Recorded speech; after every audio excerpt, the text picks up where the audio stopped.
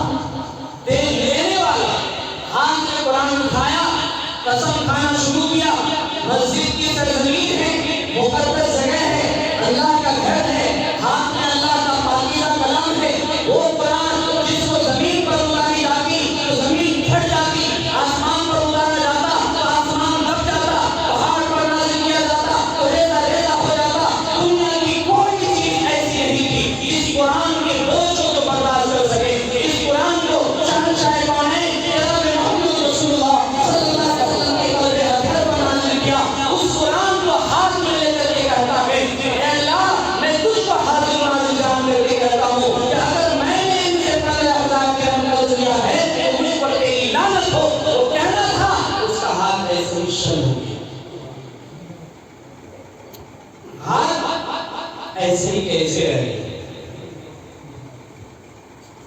قرآن سے کبھی کھلواڑ مت کیجیے.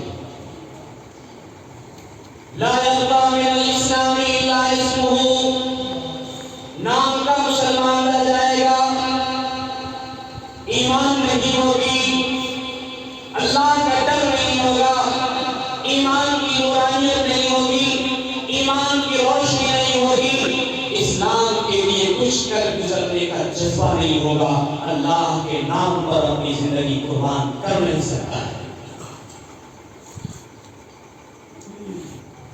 میں نے کیا کہا؟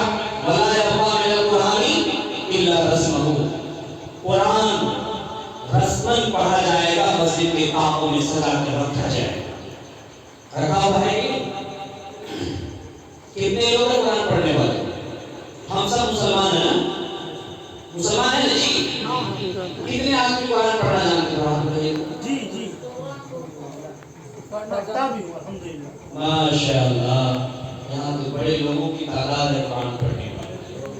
آپ سے میری گزارش ہے کہ آپ روزانہ قرآن شریف پڑھیں، روزانہ صبح و شام جتنی وسعت ہو اتنا آپ قرآن شریف ضرور پڑھیں. جب تک قرآن پڑھیں گے نہیں، اس کو سمجھیں گے نہیں، تو اللہ کے حکم کو کیسے سمجھ پائیں گے کہ اللہ نے ہمارے لیے کیا نازل کیا ہے، کون سا طریقہ بتایا ہے، کس چیز سے منع کیا ہے، کون سا کام کرنے کا حکم دیا ہے، کیسے معلوم ہوگا؟ صرف پڑھنے سے ہوگا کہ پڑھنے کے بعد سمجھنا نہیں پڑے گا، سمجھنا پڑے گا نا. ایک مرتبہ پوری قرآن ترجمہ کے ساتھ پڑھ لیتا ہے کوئی، اور 1000 مرتبہ صرف تلاوت کر کے قرآن شریف کو پڑھتا ہے، تو ترجمہ کے ساتھ پڑھنے والے کا ثواب بہت زیادہ ہو جاتا ہے. کیونکہ جو پڑھے گا تو اس کے سینے میں اللہ کا ڈر بھی آئے. ترجمہ پڑھا ہے نا، اسے پتہ چل رہا ہے نا کہ اس میں اللہ کیا کہہ رہا ہے، کس چیز سے منع کر رہا ہے، کس چیز سے روک رہا ہے. 1500 یہ 500 قرآن کے اندر ایسی آیتیں ہیں جس سے احکام اللہ تعالیٰ نے ثابت کیا. کتنا؟ 500 آیتیں. کتنا؟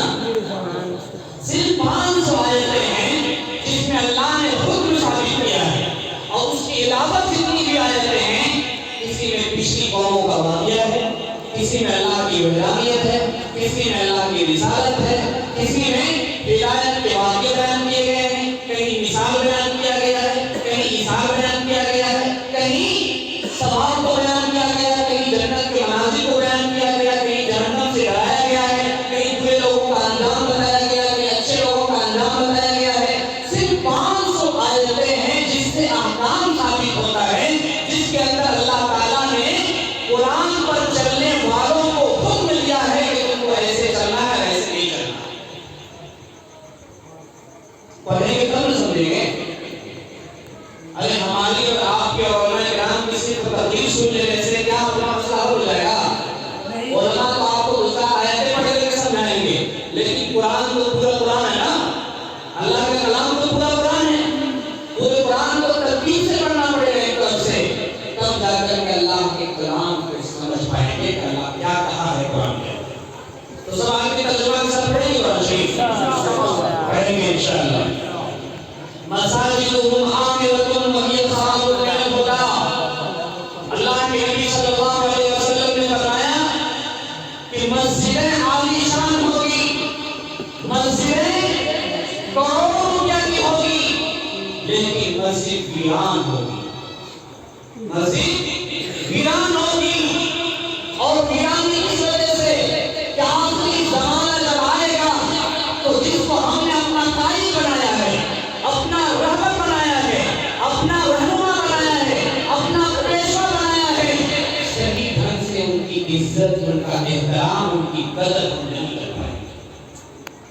آج آپ کے مجلس میں اگر کوئی بڑا شاعر آ جاتا تو ایک شعر پڑھنے کی وجہ سے آپ 20,000 روپے نظرانہ دے دیتے، 20,000 روپے دیتے، 50 جا سکتا تھا. لیکن آپ کے سامنے اللہ کے حبیب کا نام گنگنا رہا تھا، کسی نے ہاتھ سے 10 روپیہ 20 روپیہ 50 روپے بھی نہیں کہا. 2-3 آدمی کا ہاتھ اٹھا. اگر کوئی ہیرو آ جائے، اگر کوئی کھلاڑی آ جائے تو پورے بستی کے لوگ دیکھنے کے لیے چلے جائیں گے. وہ سمجھیں گے اگر ہمارے پاس